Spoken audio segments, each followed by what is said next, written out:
Pagpangulata sa mga traffic enforcers ngadto sa usa ka tricycle driver nakuhaan sa video.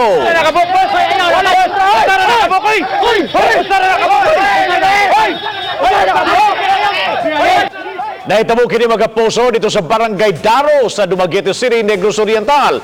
Base sa investigasyon sa kapulisan nga igo na nangayo og tabang ang usa ka traffic enforcer nga giingong unang gibunalan og tubo nga puthaw sa mga tricycle driver nga si Paborada Ronald Bello. Giingong nga nasuko si Bello dihang gisita tungod sa reklamo siyang pasahero. Apan niya gipatawag sa buhatan sa enforcement management, wa gyud mo sanong nga hangtod nga nahitabo ang pagpamunal og tubo.